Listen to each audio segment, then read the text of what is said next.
I bet you did not see this video. The tragedy of Nigeria began in 1986 when we did the structural adjustment program. When we were persuaded to devalue our currency every week for 32 years. When I went to school, and many of you are here, the Naira was $1.50. The Naira was almost £1 sterling. They came here, persuaded some brilliant men from Harvard and the World Bank that weekly devaluation was wonderful. 32 years of devaluing your currency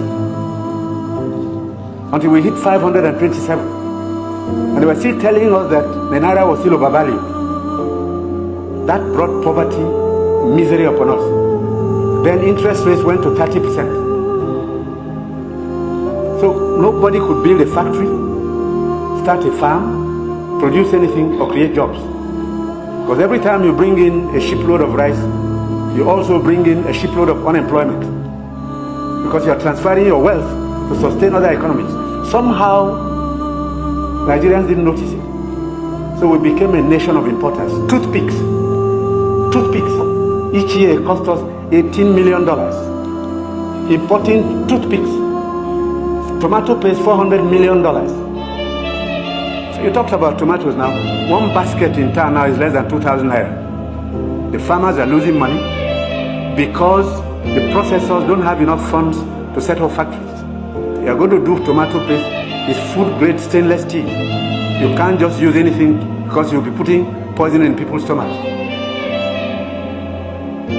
2 factories have started off. I believe by the middle of next year, we can comfortably tell importers of tomato paste to stop. But when you do, you make enemies. Even the rice we're trying to reduce, we have enemies, heavy enemies, people who can kill if they have a chance, because you're spoiling their business. And let nobody take it lightly. These guys have seized this country's economy, they've taken us hostage, and they have no intention of giving up. Because this is a huge market, a very sweet market, and they have taken control. This regime is unpopular in part because it is trying to cut down imports and transfer the wealth to our rural people. And I'm saying it because I have been in this business for 41 years and I can tell you some history. Abdullah Adamu is here. Import milk, sugar, toothpicks, toothpaste, handkerchiefs, pencils. We don't make. To cure Nigerians of that malady will take a while. It will take a strong government. That's the truth. And they're not happy that we're cutting down. When we cut down, they lose money there. So you see all sorts of publications. We're telling lies. We're not growing rice.